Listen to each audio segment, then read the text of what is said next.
Good evening, counselors. For a moment, I thought that what I'm doing here, I appears to be a complete misfit amongst the general councils.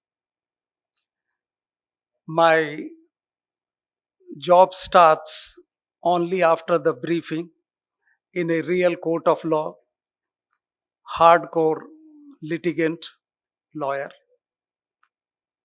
And therefore, when Dr. Batra told me that we have to have a keynote address on resolution resilience, and that is too relating to IBC, I got completely perplexed. For last 9 years almost, 5 cases a day, 200 days a year, I'm before the courts, that is the National Company Law Tribunal, then the appellate court, that is the National Company Law Appellate Tribunal, and then the second appeal directly to the Supreme Court of India. And trust me, I am not yet done. So I do not know what to tell you of this subject, which I'm still learning, despite my, as I told you, 5 cases a day arguments before the tribunals and the Honorable Supreme Court. But I can share a few thoughts with you. When I say that where does this word resolution comes? All along from the day one that I started practicing as a corporate lawyer, the companies were always sued for recovery as far as the banks and financial institutions were concerned. They were trying to recover their money which they have lent to them. So when suddenly we find out that there is going to be a resolution of the debt, it was a completely misnomer to me. That how do you resolve the debt issues? But then when the IBC came, we find out that the provisions which were being enforced, we took a very different view, because I have failed in implementing the recovery procedures almost between 1956 and 2016 when the IBC came. We started with the winding up proceedings under the Companies Act 1956. Completely failed. It has no effect of any recovery against the companies. We then tried with the DRTs, in between the Board for Industrial Financial Reconstruction, then SARFAESI, and eventually when nothing succeeded, even the Reserve Bank of India issuing various monitoring and regulatory guidelines to the banks and financial institutions, nothing worked. The things remain where they are. And then suddenly a new legislation comes which hand over a complete change in the perspective of the borrowing and lending. From the borrower's controlled regime, it suddenly became a creditor's controlled regime. And that was an absolute change. Nobody ever, in their wildest imagination in the industry, thought that on the day of an admission petition under the IBC, the entire board of directors will completely be disbanded. It will no more be effective from that moment. And what will happen to their business? The business will go in the hands of a person appointed by the tribunal as a resolution professional. First interim, and later on it could be appointed as a resolution professional permanent, till the resolution takes place. And this was such a change that it made this legislation success. And as you must have heard the phrase that nothing succeeds like a success.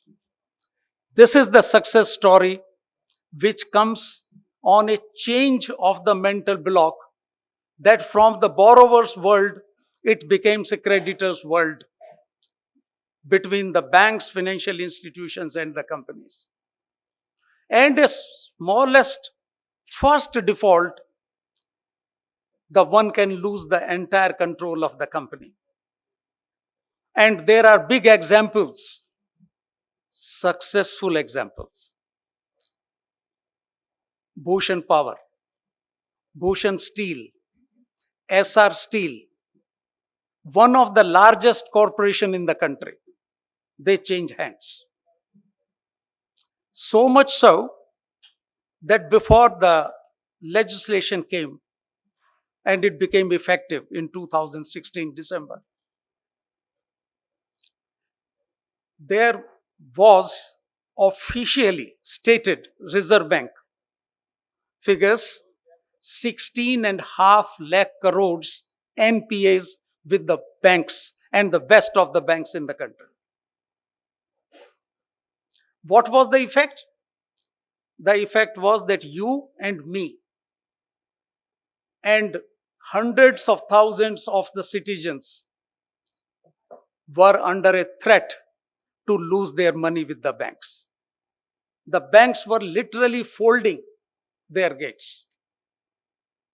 16.5 lakh crores NPAs with the industry, borrowed but not paid back. It was this situation that when the IBC came, persons like me who have been in the litigation defending the companies from time to time, we were very skeptic that if nothing has succeeded, including the Companies Act 1956 up to SARFAESI, how this legislation will change. But it did change. It changed the entire perspective, that how quickly the same persons who were not bothering about any litigation were on the knees to pay back to the banks. And if not paid, there were other people to take over the ongoing company for a song. And I can say for a song because anywhere the haircut which the banks were agreeing from 15% to 85%. This is the scenario in which this success story of the IBC was written. And that is how, though in every word and in every meaning of the money, it's a recovery of the bank's money, but they call it a resolution of the debt. Why? Because there is a resolution plan to be put up by a person who calls a resolution applicant, and when succeeds, become a successful resolution applicant. And the two persons who wrote this success story was the first president of the National Company Law Tribunal. And I was there to see this success story because I was the president of the bar in the year 2016. And 9 years later, I'm still the president of the bar. So the first president ensured that every application filed by the banks, by the ARCs, by the NBFCs is definitely admitted, if not within 14 days, at least within a period of 6 months. Not 6 years or 60 years as the winding up was taking. The second person who made this success story is Justice Mukhopadhyay, the first chairperson of the appellate authority. Because the first appeal from all 28 benches went to only the one bench in Delhi known as the National Company Law Appellate Tribunal. And how it succeeded? I appeared in the first appeal number 1 of 2016. And even before I could stand on my legs, he told me, "You argue whatever you want to argue, Dr. Chaudhary. But I'm not going to grant you the stay of the proceedings before the NCLT. Matter ends." And consistently, for a period of 5 years, no stay was ever granted against the admission of a petition. So, what happened? We are at a stage where I can boast of certain figures never possibly heard anywhere in the world. 80% recovery of the NPAs, totaling to 12.5 lakh crores. Banks are laughing back to their own banks. There is a surplus. They are declaring dividend to the government of India from the situation that they were folding the gates. And you and me both were about to lose all our money in the banks and the deposits. And you know the pathetic situation. If you have more than 5 lakh of rupees in any bank, even today, you don't get any money if the bank folds not more than 5 lakhs of rupees. So just imagine if a wealthy person has a bank account, current or fixed deposit, in crores, he loses all money except a sum of rupees 5 lakhs. This is the pathetic situation even today. I don't know what the Reserve Bank will do, but something is required to be done. 5 lakhs is nothing today. Though it's a poor country, and for some people 5 lakhs may be still a big money. But when you look at the bank accounts, that how much money they contain today, 5 lakhs is nothing to assure you that if the bank goes bankrupt or insolvent, you will not get more than 5 lakh of rupees. So imagine the same bank recovering 12.5 lakh crore. Have another figure. The total filing between 2016 and February 2025. I can't give you the figures up to October 2025, but I can give you up to March 2025. Total cases filed by the banks, financial institutions, ARCs, and operational creditors, over 75,000. 62,000 already resolved. 45,000 settled even before the petition is admitted. This is the magic of a creditors controlled regime of the IBC. Everything goes to the COC, which is constituted only of the creditors, that is the banks and the financial creditors. Therefore, this is the one big change which has happened. And I can share one thing more. You search on any AI operated search systems. Nowhere in the world except India, nowhere, including the best of the democracies like US and UK, this kind of absolute creditor controlled regime is not in place. There is not a single insolvency court anywhere in the world except India where it can be stated by law, settled by the Supreme Court of India, that if the COC takes a decision in its commercial wisdom, this commercial wisdom is not justiciable by any court, including the NCLT. So, The creditors controlled COC has a final say in the matter. And that is why that 45,000 cases could be settled even before the petition, either under section 7 or 9 or even 10 is admitted. This, my friends, is the success story. Now I come to the second part. That if the legislation has succeeded so well, then why there is an amendment now? Why we are having the IBC Amendment Bill 2025? The complaint is one. And that complaint is that there is still the so-called delay in the opinion of the banks and the government of India. So what are they doing?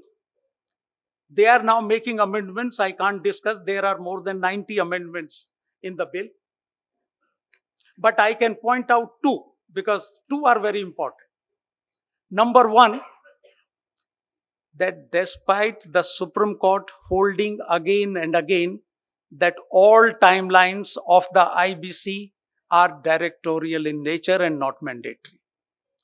So 14 days, 330 days, 150 days, further extension of 1, 2 or 3 times, not exceeding 90 days. All these are directory in nature and they are not binding as mandatory timelines. But then comes an amendment. The amendment again reiterates that there is going to be a 14 days sacrosanct time for admission of a petition. Now, I as a lawyer cannot stand such kind of an amendment.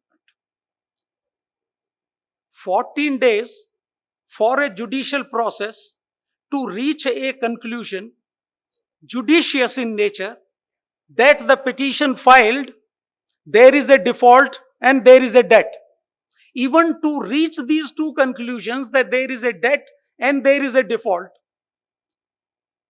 even the first judgment of the innovative by the Supreme Court says that debt means that the debt which is payable in law and in fact. So somebody has to determine that whether in fact there is a debt or whether in law there is a debt. Similarly, if the default has occurred to the satisfaction of the tribunal, so the tribunal has to be satisfied that there is a default occurred in the payment of the debt. That satisfaction requires an adjudication. Adjudication requires an argument.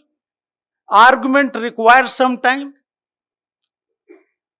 So filing, listing, argument, and every member dealing minimum with 50 and maximum 150 cases every day. And the tribunal as of now has only 57 members. As per the Companies Act 2013, National Company Law Tribunal, which was supposed to deal with only the company litigation under the Companies Act 2013 or previous 1956 litigation continued. This tribunal was to have, as per section 419, 63 members made by the Parliament as a statute mandatory requirement. 63 members. And only to deal with the company matters. But we have added in 2016, after the tribunal was established, the second jurisdiction was given was the IBC. And every one case out of 5 cases filed in the NCLT today is an IBC matter. 1 out of 5. Sorry, 1 out of 5 is only company matters, 4 out of 5 are IBC. I'm sorry. So you can see the magnitude of the IBC cases, that 4 out of 5 are the IBC matters. How does the member deal? 57 members, 28 benches, sitting only half a day. So what will happen to this amendment? Therefore, the so-called experts in the committee which was established to make amendments in the IBC has find out another way to deal with the speed. And that is what they called now creditors initiated corporate resolution process, CIIRP. And what does that mean? That means that to start with, you don't go to the NCLT at all. If financial creditors decides, the financial creditors can have a COC constituted of his own financial creditors, and on the very first day, filing a petition within the COC itself can decide about the admission. Then admission leads to a public advertisement that creditors initiative corporate resolution process has come into effect. Only after that advertisement that the company, the promoter, will then have the right to challenge it before the NCLT. Both that public advertisement as well as the admission of that petition. This is the second important amendment which is coming, and as I understand from the sources, it is going to be due and approved in the coming Parliament session started from 1st of December. So you people dealing with the companies, be prepared now. But what will be these companies against which this CIIRP can be started? Which will be that companies? What turnover? What nature of industry? This all is yet to be prescribed by the rules, a delegated legislation, not commonly permitted in the democracies where the law-laying powers are with the parliament or the state legislature. But since it's a union legislation, it is with the parliament, and therefore the parliament should lay down the criteria that this CIIRP will start with which kind of companies.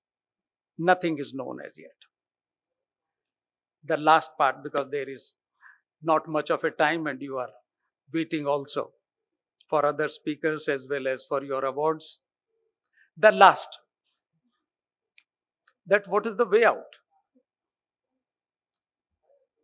The way out is, at least I have been trying for last almost 9 years, approaching the Chief Justice of India, approaching the second puisne judge in the Honorable Supreme Court, who is the always a chairperson of a committee which elects the members for the NCLT.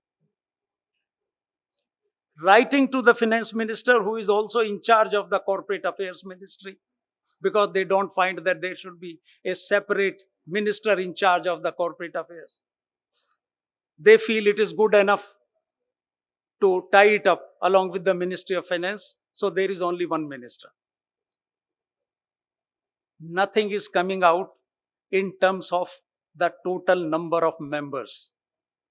This so-called committee, which has suggested these amendments, which I feel are 100% going to be challenged as soon as it becomes the law, on both sides, whether it is mandatory 14 days, and if not admitting the petition, the member has to give a reason. including he can say that the roof in court number 5 has collapsed and therefore I am not holding the court these days. That is the reason that I am not able to. He can also say that I am holding the court only half a day because there are no other technical member for me to support. But whatever the reasons, he has to give all these reasons. How much effect it will have on the government, I am not aware. But in my personal opinion, I have been consistently writing for 3 things. Number 1, there should be an increase in the members in the National Company Law Tribunal, not 63, but at least 163. Committee after the committee agrees, but nothing has happened. I am still with 57 members running 28 benches. 6 or 7 of them only half a day. One bench sits from 10:30 to 1 o'clock. Another bench sits from 2:30 to 4:30 because courtrooms are not available. 6 benches, but only 3 courtrooms. So one courtroom is to be shared by the 2 benches, one in the forenoon, another in the afternoon. This is the state of affairs. Second, I have been telling it's a specialized tribunal. It has recovered 12.5 crore, a lakh crore of rupees for you. The banks which were collapsing have been made to work. You are now laughing it out to the finance ministry with the 60,000 crore dividend from only one bank. So where is your problem? Why are you not creating the infrastructure? Why can't we have the courts comparable to the insolvency courts in US? Nothing has happened. So we are stuck with this second problem, that no infrastructure.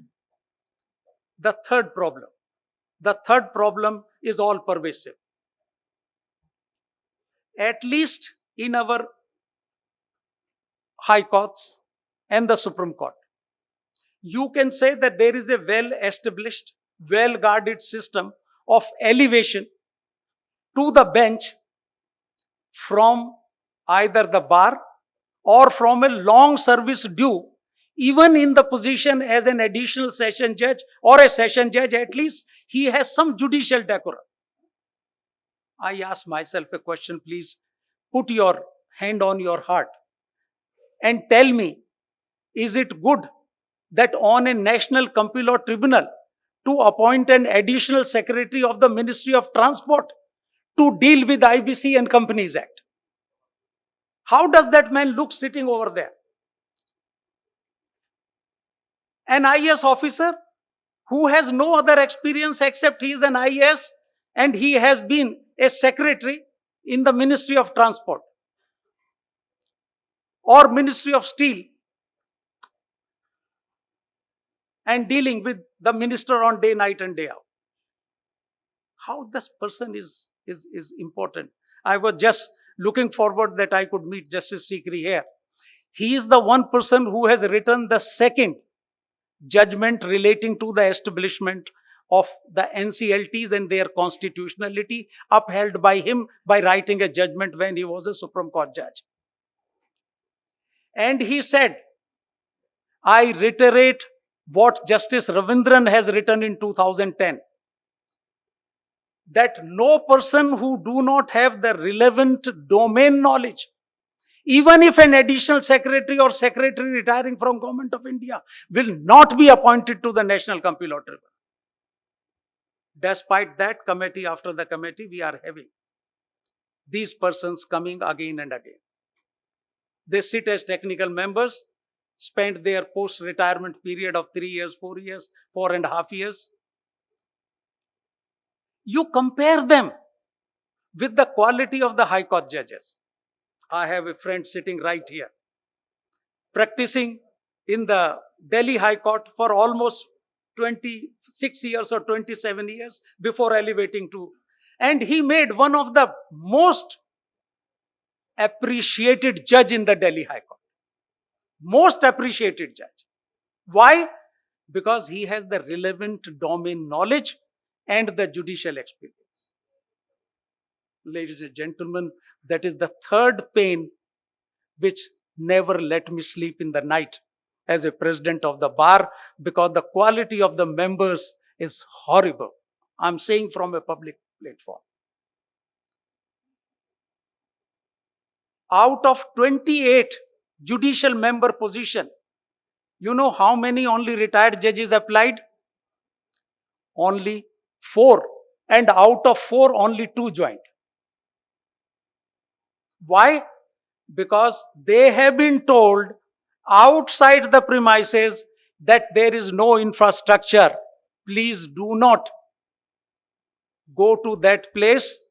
You will have a complete sadness hanging on you, because you have been a high court judge used to certain privileges and certain infrastructure which you will not find even 10% of it in the NCLT. So they have not joined. My friend, this is the third part of it, that what is the pain now? This is the pain.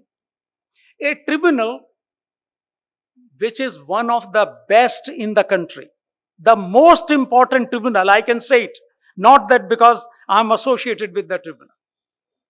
I'm saying it because you see the importance. It deals with the company litigation, a company worth about even 1 lakh crores per year to 100 crores per year. It deals with this kind of companies and LLPs. It deals in terms of the net worth and revenue running into crores and crores and thousands of crores. So we require members, we require quality, we require infrastructure, and we requires that there should be a power and privilege associated with this tribunal, which not I am saying, which the 2 Supreme Court judgment, one in 2010, another is 2015, have stated, and one of the person was supposed to be here, Justice Sikri, who has written the second judgment. Ladies and gentlemen, I don't want to take much of your time, but thank you very much. I told you that I may be a misfit in this kind of a gathering here. I'm a hardcore litigant. Anything in the court, I'll be very pleased to argue, but to give a lecture like the politicians is not my cup of tea. But anyway, thank you very much. Thank you, Dr. Batra, to invite me. Thank you very much.